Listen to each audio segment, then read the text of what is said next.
జగన్ కేసులో అప్రూవర్‌గా అంటే ఏ2గా ఉన్న విజయసాయిరెడ్డి అప్రూవర్‌గా మారే అవకాశం ఉంది అని అంబటి రాంబాబు వ్యాఖ్యానించారు సార్. నిజంగానే విజయసాయిరెడ్డి అప్రూవర్‌గా మారితే జగన్‌కేమన్నా నష్టం ఉంటుందా? ఎంత నష్టం ఉంటుంది? సో, నిన్న అంబటి రాంబాబు ఏం చెప్పారు సార్ ఈ విషయంగా? నిన్న అంబటి రాంబాబు ఒక బాంబు పేల్చాడు. అదేంటంటే విజయసాయిరెడ్డిని అప్రూవ్‌గా మారమని ఒత్తిడి చేశారని విజయసాయిరెడ్డి చెప్పాడు. అయితే ఎవరు చేశారనేది విజయసాయిరెడ్డి చెప్పలేదు. అది చెప్పాలి.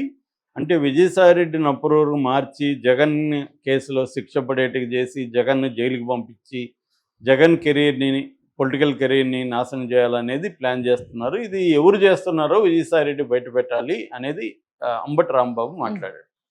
అంటే గత కొంతకాలంగా విజయసాయిరెడ్డి రిజైన్ ఎందుకు ఇచ్చాడు అనేది చర్చ. అవును సార్.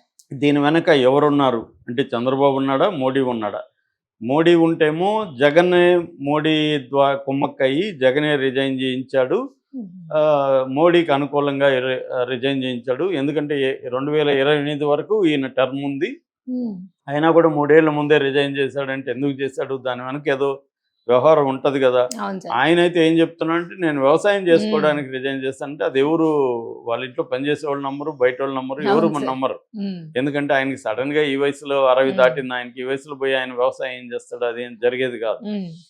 రెండోది ఆయన వ్యవసాయం చేయడం కోసం ఆయన రాజ్యసభ సభ్యుడిగా రిజైన్ చేయాల్సిన అవసరం లేదు. ఆయన గత 9 ఏళ్ళుగా రాజ్యసభ సభ్యుడు యాక్టివ్గా ఉన్నాడు వైసీపీలో. సో ఆయన 40 ఏళ్ళుగా వైఎస్ఆర్ ఫ్యామిలీతో సంబంధంలో ఉన్నాడు. ఆయనకి కొన్ని దాని ఏమంటారు హైస్ అండ్ లోస్, ఎత్తుపల్లాలు ఉండొచ్చు పార్టీలో. ఒక్కోసారి పార్టీలో జగన్ ఈయనకి రైట్ హ్యాండ్గా ఉన్నాడు, తర్వాత ఈయన రైట్ హ్యాండ్ పొజిషన్ పోయింది.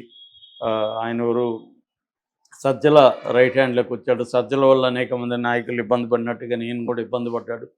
అవన్నీ కూడా ఆయన ఓపిక్గా భరించాడు. అట్ ద సేమ్ టైం ఎప్పుడైనా ఇవాళ రాజకీయాల్లో యాక్టివ్గా ఉంటే కేసులు అనేవి ఖచ్చితంగా వస్తాయి, జైలుకి కూడా పోవాల్సిన పరిస్థితి వస్తుంది. ఆ రకంగా ఆయన మీద కూడా అక్రమాస్తుల కేసు, జగన్ మీద అక్రమాస్తుల కేసు కాంగ్రెస్ గవర్నమెంట్ పెట్టింది. అప్పుడు సోనియా ప్రభుత్వం.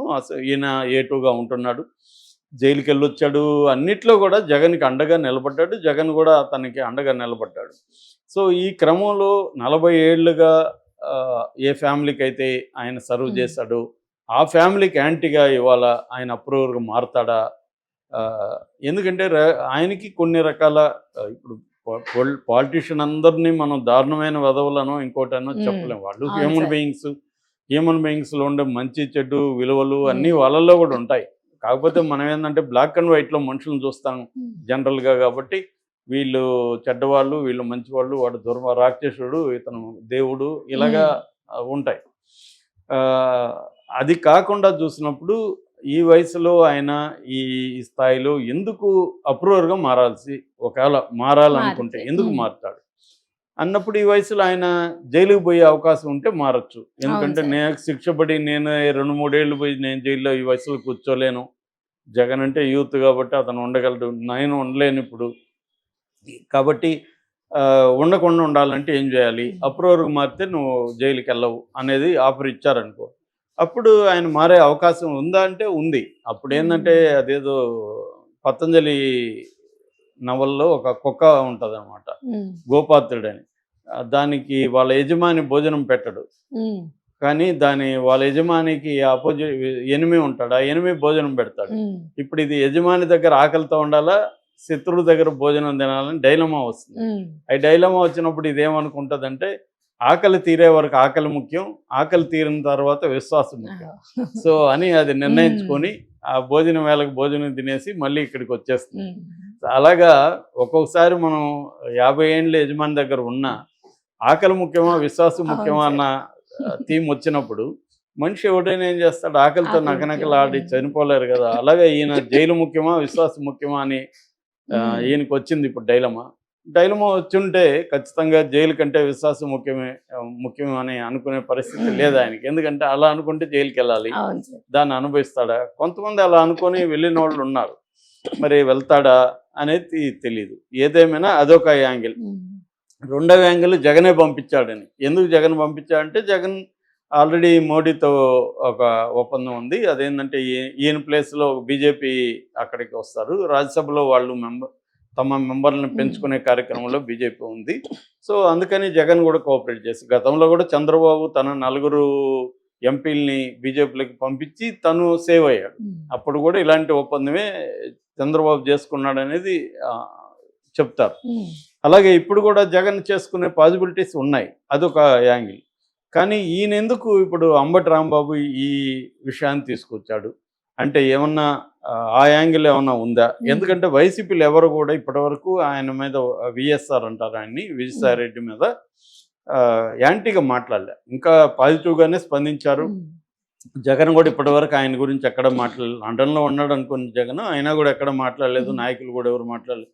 లండన్లో ఉన్న జగన్ ఈ పాటికి తన వాళ్ళ ద్వారా, రోజా ద్వారా, వాళ్ళ ద్వారా అటాక్ చేయించుండేవాడు, ఎవరు చేయలేదు.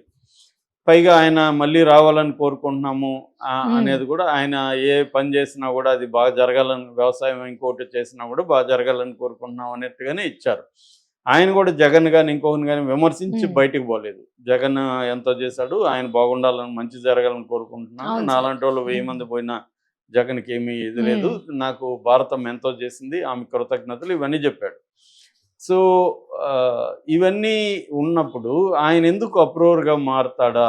ఆయన మీద నిజంగా మోడీ ఆయన అప్రూవర్గా మార్చి ఇతన్ని జైలుకి పంపిస్తాడా? ఒకవేళ మోడీ చేయకపోతే చంద్రబాబే ఈ పని చేస్తాడా? ఎందుకంటే చంద్రబాబు ముందున్న ఇమ్మీడియట్ కర్తవ్యం ఏంటంటే జగన్ని కంప్లీట్గా రాజకీయాల నుంచి పక్కకు తొలగించాలి. అది చంద్రబాబు కేసులు పెట్టి అరెస్ట్ చేయొచ్చు. ఆల్రెడీ జగన్ మీద కేసులు ఉన్నాయి, అనేక మద్యం, ఇసుక ఇలాంటి రకరకాల కుంభకోణాల్లో ఆయన పేరుంది. రఘురామకృష్ణరాజు టార్చర్ కేసులు ఏతిరిగా ఉన్నాడు. ఇలాగ చాలా ఉన్నాయి జగన్ మీద.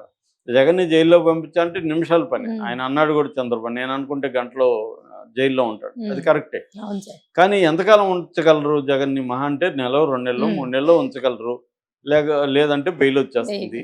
జగన్కి డబ్బులు ఉంది, ఆయన సుప్రీంకోర్టు టాప్ అడ్వకేట్లను పెట్టుకోగలడు. ఆల్రెడీ ముకుల్ రోహత్గి ఇలాంటి వాళ్ళు ఆయన తరఫున పనిచేస్తున్నారు కాబట్టి బెయిల్ వచ్చేస్తుంది. వచ్చేస్తే ఆయనకి సింపతి కూడా రావచ్చు, జగన్కి వాళ్ళ కేడర్ యాక్టివేట్ అవ్వచ్చు. చంద్రబాబు విషయంలో అదే జరిగింది. అందుకని చంద్రబాబు ఈ పందా ఎన్నుకోవడానికి రెడీగా లేరు. అంటే జగన్ని జైల్లో పెట్టడం వల్ల మనకి లాభం కంటే నష్టమే జరగచ్చు అని చంద్రబాబు. అందుకని రెండో మెథడ్ ఏంటి? ఆల్రెడీ అతని మీద కేసులు ఉన్నాయి. ఏది? అక్రమాస్తుల కేసులు. ఈ అక్రమాస్తుల కేసుల్లో గత 11 ఏళ్ళుగా ఆయన బెయిల్ మీద ఉన్నాడు.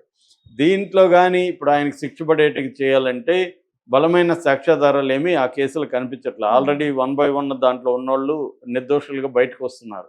అదేమీ తేలేటికి కనిపించలేదు.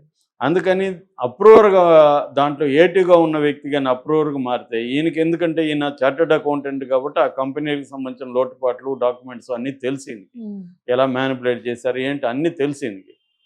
కాబట్టి ఈయన కానీ అప్రూవర్గా మార్చుకుంటే ఈజీగా జగన్కి కన్విక్షన్ పడే అవకాశం ఉంది. జగన్ కన్విక్షన్ పడితే ఆయనకి 2 ఏళ్ళ పైన కానీ జైలు శిక్ష పడితే ఆయన రాజకీయాల్లో పోటీ చేయడానికి, దాదాపు 8 ఏళ్ళంతా పోటీ చేయడానికి అనర్హుడు. ఇంకా ఆయన తరఫున ఓన్లీ భారతిరెడ్డి మాత్రమే నిలబడాల్సి ఉంటుంది. చెల్లి కానీ తల్లి కానీ